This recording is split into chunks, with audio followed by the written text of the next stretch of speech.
Facebook's metrics are only relative to Facebook's metrics, right? So a 3 ROAS on Facebook means nothing for how much money you're actually making. It only means something relative to the other ad set that's at a 2 ROAS and the other ad set that's at a 4 ROAS and stuff like that. Welcome, Modern Commerce subscribers. You're back as always with Casey and John. Don't forget to smash the like button, comment down below about this episode, subscribe to our channel, hit that bell so you get all notifications whenever we drop a new video like this one, because you're always going to want to stay up to date whenever anything big happens in the world of e-commerce, like potentially a death of e-commerce. I'm referring to Apple and whether or not they have killed e-commerce as we know it. John, has Apple killed e-commerce? Yeah, that's a good one, man. Heavy stuff, right? So we're gonna unpack this. We're gonna unpack this throughout the whole episode. I mean, short answer, high level, 20,000, 50,000, however many thousand-foot view you use to say high level. No, people are gonna buy stuff online, right? Like I'm not gonna stop buying stuff online. I know you're not gonna stop buying stuff online because that's how you make it so that you never leave the house. But yeah, no. So people are still going to buy stuff online, but e-commerce as we know it may shift. Okay, but just as a for instance here, John, how are you going to continue to buy stuff online if there may not be enough data flowing to the right people in order for you to get served the ad for things that you definitely need, like an electric fly swatter or like self-tying shoes, really important stuff like that? What's going to happen? Right. So, I think we might see a little bit of a shift back towards some bigger retailers like Amazon and stuff like that. But let's back up for a second and talk about maybe what we're talking about here. If you've been not tracking what's going on with Apple, iOS 14.5, and Facebook and data and all of this stuff, Apple's even started releasing some commercials about this, how they're protecting our privacy and stuff like that. Essentially what has happened is that I'm going to give you the e-commerce, advertiser view on this because I'm certainly not the most knowledgeable person in the world, but I will tell you what I do know. Apple has allowed us to, with its 14.5, iOS 14.5 update, it's allowing users to opt in to third-party data sharing on the apps. What that means is for Facebook, third-party data is data from you, the advertiser. So when Facebook passes you conversion data and says, here was a conversion, on this day or whatever, that is third-party data sharing. Or when Facebook says, oh yeah, here's your retargeting audience of all the people who've been to your website, that is third-party data sharing because the pixel is theirs, they own the pixel, and then they're sharing the data from the pixel with you, a third party. So now users can decide to opt in to third-party data sharing or not. This has been going on for a while now, but we're just starting to see an uptick in people updating their iOS system, because if you're an iPhone user like me, a lot of times there's a new iOS available and you don't update for a while, especially if it's a big one, you know what I mean? You just don't update for a while. So we're starting to see people update their iOS and opt out of third-party data sharing because, honestly, what would you do, right? If you just got a prompt, if you didn't know anything about the world of advertising or anything, Casey, to you, I mean, I'm sure you've gotten the prompt by now, do you want to allow Instagram or Facebook to share your data with other parties? It's worded something like that, right? You can look up the actual wording. Would you be yeah, totally, share my data? Yeah, no, I think you're right. I think this is kind of there's some irony here, and I don't know the best way to place it. I think there's several analogies I have to suppress in myself, but I do think it's kind of a marketing thing, and this is specifically affecting marketing people. So there's something there, because the way it's painted, to answer your question, is do you want your data just thrown all the way around, or do you want to seize your data, seize the? Saw that on a commercial once. Yeah. Was it an Apple commercial talking about how you should seize your data? I mean, it might as well have been, right? So, but yeah, I mean, I think most people's inclination is to say no, I don't want you just to share this, right? That would be my guess. But yeah, personally, I have some stake in the game, and I feel that, and I'm maybe I should, yes. but I'm actually the person, like you said, who just waits a super long time on the update because I don't like change. So it's just been hovering on my. Right. Yeah. And I'm with you there, but like, yeah. And so just to be clear, you know, on this, this is third-party data only, not first-party data. So if you've seen like the social dilemma, and you know, this is not like what Facebook and Instagram knows about you, or the algorithm, like what the algorithm essentially knows about you. They still know all that stuff about you, and they still collect all of that same data. They just don't share data about the websites you visit with the websites you visit from the platform, right? Which you might say, well, that's good too. Yes and no. You know, the way that affects a small business owner like an e-commerce store is, you know, the e-commerce store no longer knows like, okay, well, you know, what were all the people who were interested in this product? You know, how can I send them ads with people giving testimonials about how the product works and how it's helped them and stuff like that, right? Like that's possible in a world of third-party data sharing. You show those super relevant ads, and then that small business owner benefits from that. And that's what many people here may be, an e-commerce owner doing 1 million, you know, 100,000, 5 million, something like that. Not huge in the world of e-commerce. So yeah, that, you know, that not allowing third-party data sharing hurts them. But, you know, I'm not necessarily saying it's good or evil. I'm just saying this is what's happened. And there are some solutions here with, you know, Facebook. You know, we're going to focus in on Facebook and Instagram specifically, since it's probably one of the platforms that's hit hardest by this. Google, ironically, is not hit as hard by this because their ecosystem is kind of like involved, like it's kind of like within itself. Whereas Facebook really relies heavily on, you know, the iOS system, right? Their browser, they even have like a mobile browser on iOS and everything like that. So, yeah, I mean, we're going to focus in on that a little bit and talk about how this impacts Facebook and Instagram. Sure. So maybe before you get into a little bit more of that, just like a little more state of the union. You know, if you're the reporter on the scene and I'm here in the studio, you know, and you've got like let's say you're not on the scene, you're just at a separate part of the studio. You got a green screen behind you, and we're talking about the climate of e-commerce right now. I mean, a lot of what we're saying right now is kind of philosophical. This is potentially hurting lots of. You're more connected personally, professionally, you know, to more brands than anybody I know. So that stands to reason you'd have a pretty good kind of gut indication of kind of how is this affecting, you know, across the whole spectrum. I mean, are you seeing, you know, like I said, are there some red spots on the map still? Is it all cooling off? Like so that's a great question right now, and a good analogy, weather, because right now, if the green screen's behind me, it's showing storms, you know, everywhere. And everybody in some places are less stormy and more tolerable. And some brands, the storms are bad. And yeah, so Facebook's come up with some solutions with Conversions API and modeled data and stuff like that. But that's the thing, is that it's like, you know, I don't think Facebook knew what to do coming in. And, you know, even if they did know what to do, they didn't really know, like when Apple like flipped this switch, they didn't really know what would happen. And it's even hard to like understand, like, well, what will happen as we start getting mass adoption of this, right? Like how many people will opt in and all that stuff. So they're having to try to build a way to model data here. So right now it's very, very, very stormy. And the reason that I say weather is a good analogy is because, you know, storms don't always last forever. In some, you know, in some climates, or maybe in some cases, you know, the geothermal environment could change permanently and it could become more permanently stormy. And I think that's what we're talking about here, is like, do we have permanent storms now? Is our geothermal environment changed? Is our e-commerce environment changed to just be a more stormy environment forever? Or are these storms that, you know, will pass?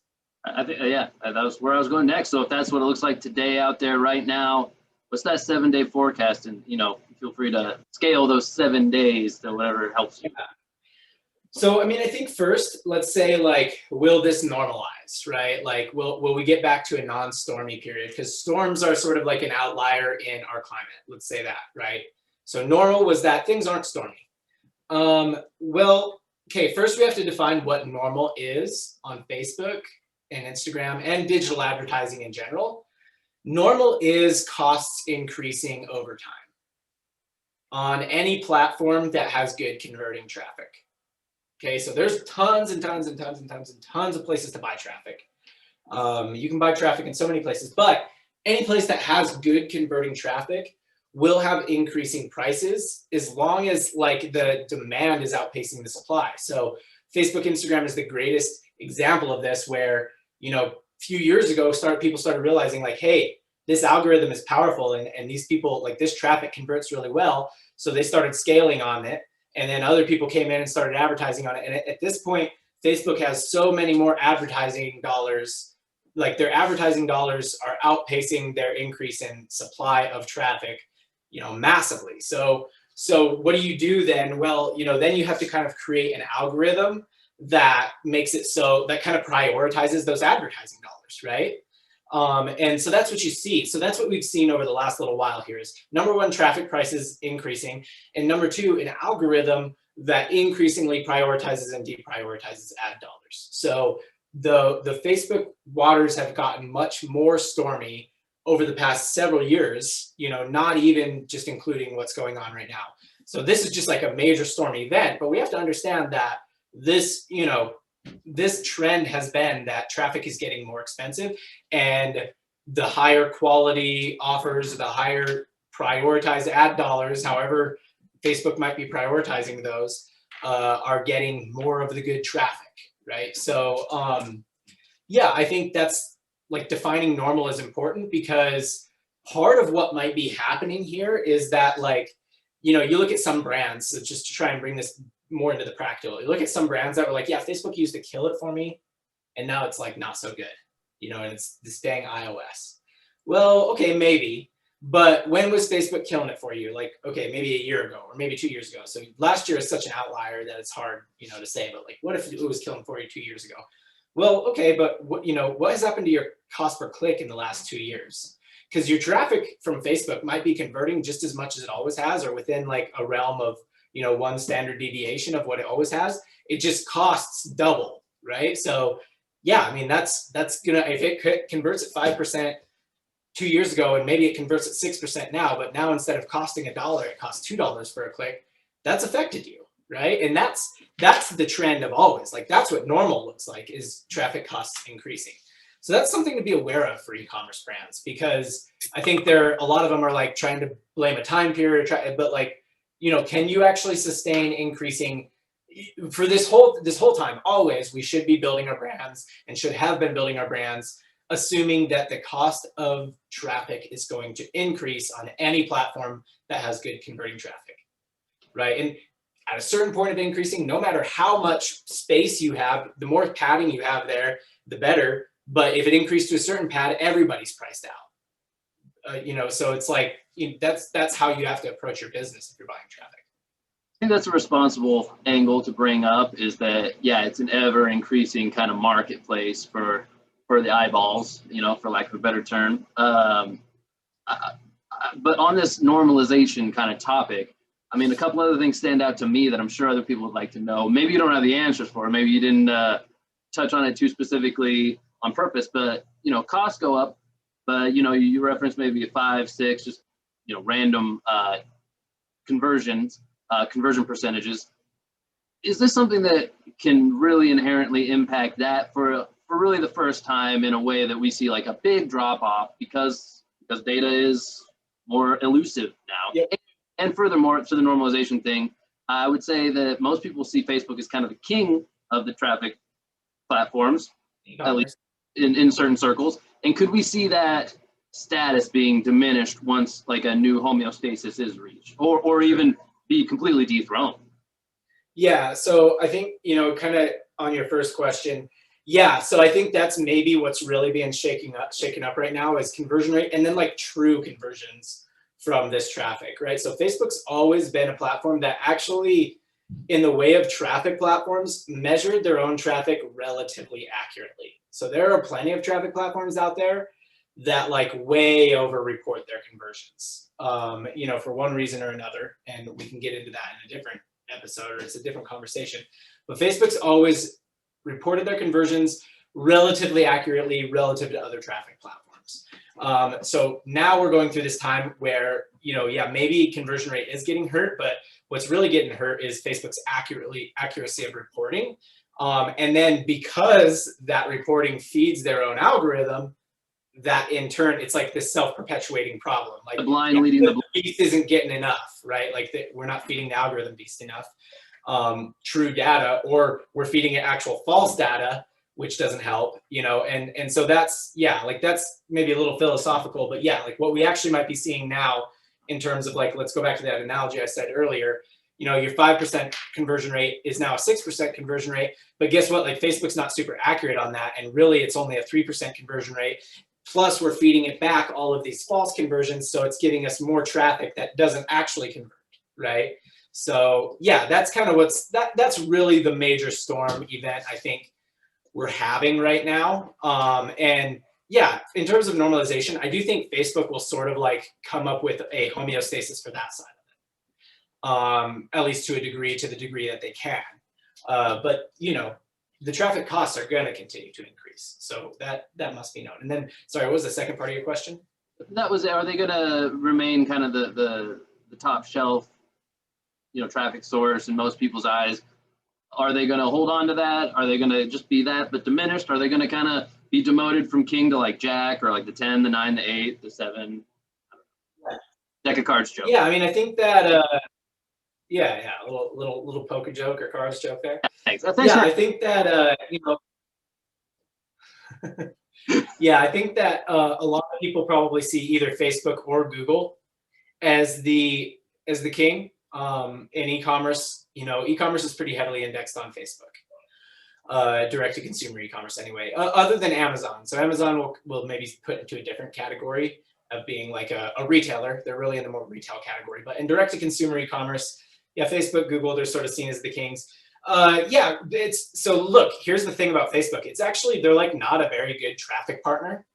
Like, think about like as a business, if you like sold shoes and one of your shoe suppliers was like, oh yeah, like I can't really guarantee I'm going to be able to get you those shoes, and I can't really guarantee the price, and also you can't really talk to anybody here about it, and I might just like stop getting you shoes for no reason, and if you try and talk to me about it, I might just be like, yeah, sorry, I'm not getting you shoes anymore. Like you wouldn't really use that person as a vendor of shoes. Like you would find other people to sell you shoes that you could in turn sell. So like that's what Facebook does with traffic though, is that like they're really kind of a crappy traffic partner, and their algorithm is so good, but it's also so black boxy, right? Like you don't understand, like for a few years now, Facebook has been this game of like, we can only really theorize why something is working on this platform. Or maybe we can observe mass trends across brands and sort of come up with conclusions, but we don't really get how it's working. And people who've only ever advertised on Facebook are going to be like, that's not really accurate and stuff like that. Well, like, okay, go try buying ads on like a platform like Taboola or like native ads. It's like so capitalistic. It's like, how much can you bid for a click? Great, you get the click instead of this other person, and does your landing page convert them, right? Like it's just all clicks and conversions. And that's just like not how Facebook is. There's these quality scores, and that's true of Facebook and Google, but like it's become more and more black boxy, and they're like less and less willing to talk to you or to help you or to do any of these things. And so it's okay to be not transparent, and it's okay to communicate poorly if you perform, right? So like the thing, to use the sports analogy here, like, look, I don't know, whoever you want to say, I don't know if somebody stands out, Antonio Brown. Right, like Antonio Brown gets to be like a kind of a prima donna, or gets to have off-field problems because he does his thing on field, right? Like we're gonna put up with it because he performs. The minute he stops performing, the game he stops performing, he's on the chopping block, right? Because we don't want to deal with his drama, really. I was gonna try and think of a basketball player, but I won't. But that's it, right? So like, that's the thing with Facebook. Like the minute it stops performing, in terms of dethroning it, if it stops performing, they can't be that black boxy anymore. Like we're not, traffic buyers aren't going to keep buying that traffic because they're like, yeah, I already hated buying it. I just had to because it converted, and so, yeah, if they're not going to convert and they're going to be so black boxy, then I'm going to try and find another platform, or I'm going to buy traffic on there in a way that like pulls it out of the black box, which I can get to in a second. But yeah, I mean, that's kind of my take on that. Right. Yeah, no, that makes sense. And I think I got another good analogy here for you. It's like your brand is a ship on the ocean, and to stick to the storm, you think it's storming out, And that black boxy effect, you're like, I mean, hey, we've been going this way and we haven't hit any rocks yet. So let's just keep going. Let's keep leaning into this direction, And but it's dark. You don't know where you're going. You're leaning into that darkness, that black box. And I mean, eventually maybe you hit some rocks. Who's to blame? Is it the storm? Is it the rocks? Is it the captain of the boat? Right. Okay, if we're going to pull this analogy out to the real life, I mean, it's like everybody's a little bit to blame, right? As business owners, we're just making our best judgments, right? Because we don't really know everything and we don't know what we don't know. So we're just making our best judgments. I mean, I think that there's some warranted anger. Anger might not be the best word. Some warranted frustration toward Facebook that I've certainly felt. About how much of a black box it is, and especially as it comes to like ads disabled, ad accounts banned, stuff like that, and then just like how one day your traffic can be converting, and one day it's like, oh, they're clearly giving me a different tier of traffic now. Like they won't acknowledge this, and you really can't even talk to anyone about this. So I think there's been some frustration there, but like it's not like I've stopped buying Facebook ads. So that's the thing, though. It's like if you're Antonio Brown and that's how you want to act, then you're going to get yours as soon as you stop performing. Facebook knows too, right? It's not like they're unaware. So they're making the best decision they think is right for their business. Like, yeah, we want to be black boxy, but that means we always have to perform. We always have to be on. The business owner, they're just trying to do the best they can. But yeah, I mean, look, if you keep putting money into the black box, it's like we've all as business owners probably felt the anxiety of doing that. Like, man, I hate this. Man, I hate how black boxy this is, but I don't feel like I have a choice. I have to do the thing that, works best for me. And then, I think that Apple has a little bit of responsibility here too. I don't quite see Apple's end game. Some people think Apple's going to release its own ad platform. But what they've done, I think, is it's a little misleading in that I think they've made users feel like they're allowing them to have privacy in a way that like users think that they have privacy, but like they're not really educating them on what privacy they're giving them, right? So I think that, a lot of users probably feel like they're getting, that first party data isn't even a thing anymore, right? So I think that, Apple's a little bit to blame because they knew that the fallout here would be, it's just an interesting move for them, right? Because it gives them some great publicity. It hurts some of their big competitors, potentially Facebook, which is a kind of a strange competitor to Apple, right? But like it hurts some of their other big players in the tech space. It kind of hurts a lot of small businesses in a little bit of a way, but like gives them some, and really doesn't help users all that much.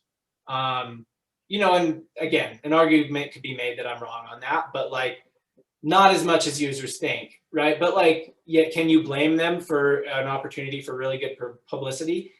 Yeah, I don't know, maybe. I think I do because I'm in the category of people that might be hurting from it. But yeah, I mean, I don't know if that answers your question. If you wanted me to give a more definitive, like this person's guilty.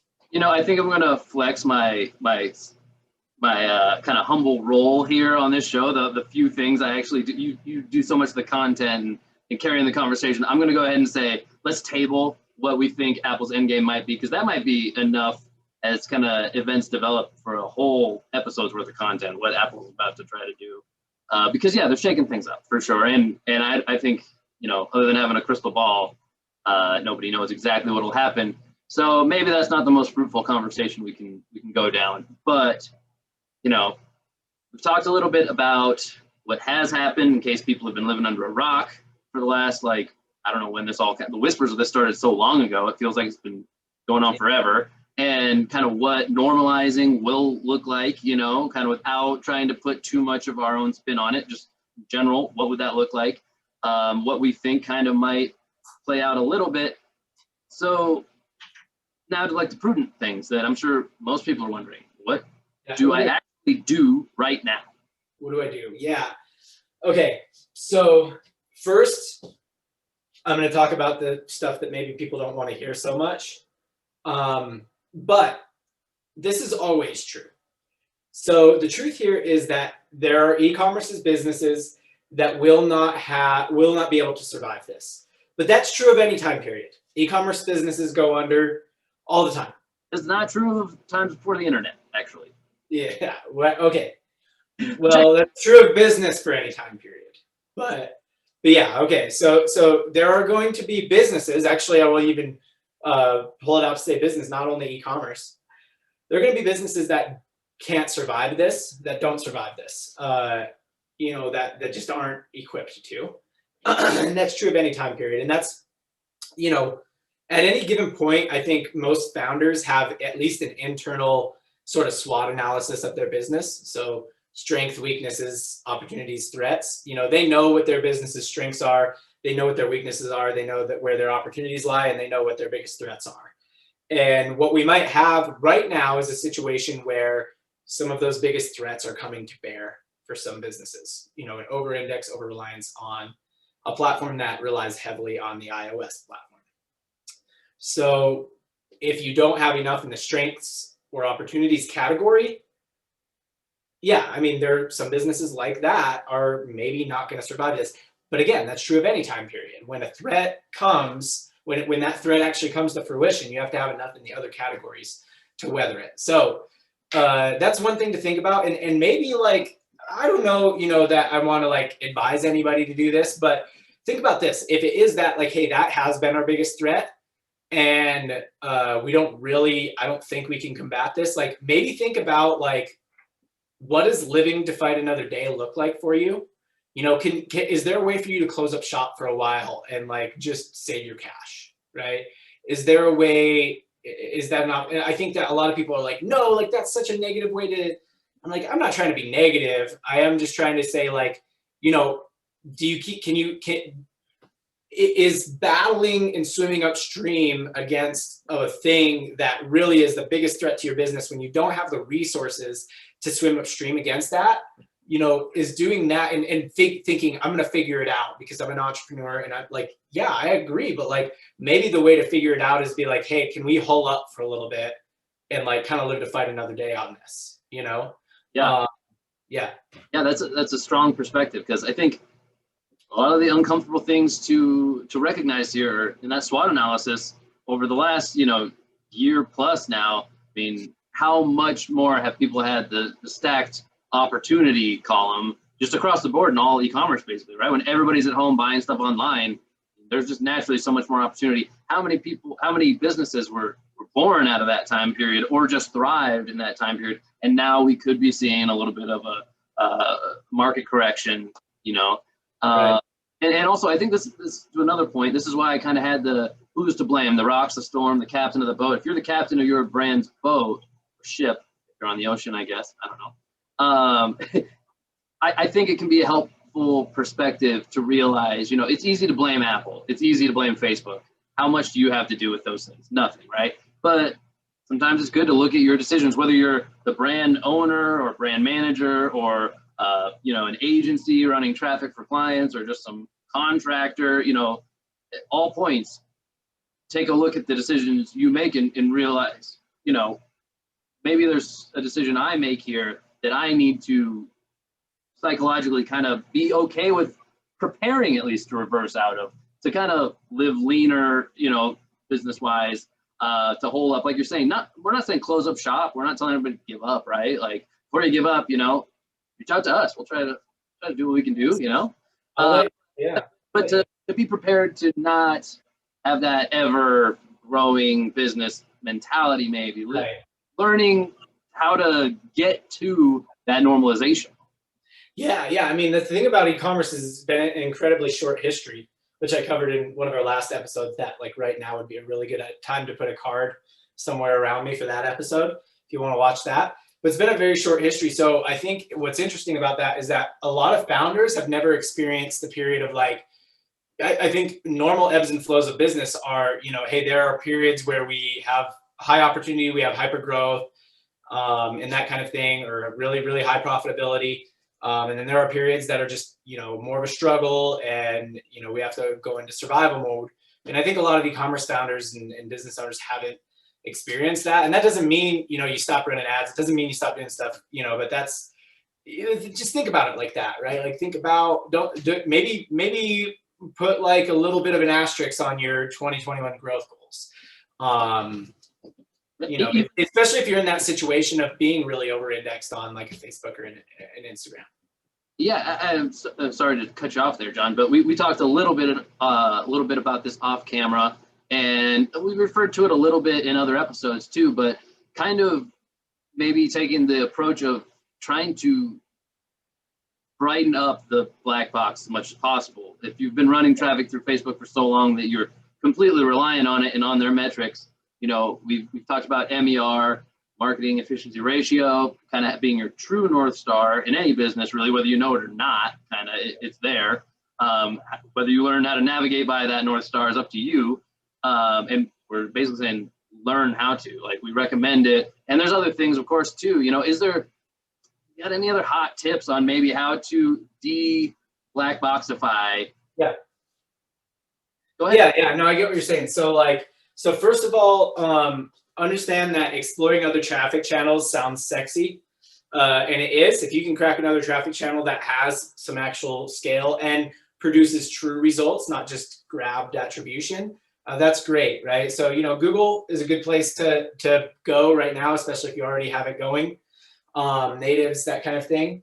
But understand that most other traffic channels, unlike Facebook, require like a little bit of bleeding in order to figure them out, right? Like Facebook, I think the reason that it's been such a, like, think about this for a second, like people could be, I don't want to say overnight successes on Facebook, but you could launch a brand and the next day be profitable, you know, with Facebook advertising. So you have to understand, with that kind of potential and opportunity, there's got to be the potential the other direction as well, right? Of it like drying up, you know, really quickly. So yeah, I mean, one, black boxify by, you could look at other traffic channels. Understand most other traffic channels are going to require you to spend some money just to figure them out, right? And you might end up figuring out that they don't work for you, or you might end up figuring out like, yeah, they'll work for me, but I'll have to just keep spending money till I figure it out, and that's fine. Like if you do end up cracking it, it might be worth it for you. So that's one way. Another way, again, just navigate by more true metrics. So yeah, like your MER, your actual cost per new customer acquisition,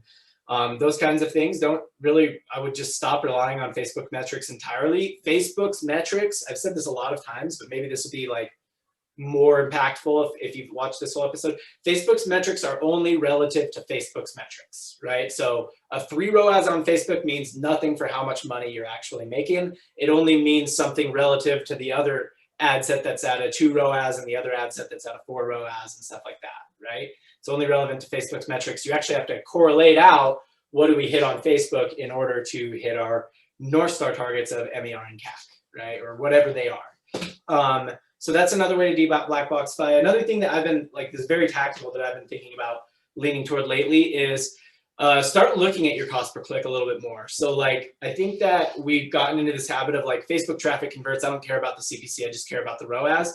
Well, yeah, but if the ROAS isn't good, then you need to start caring about like the other metrics that contribute to ROAS, and one of those is CPC.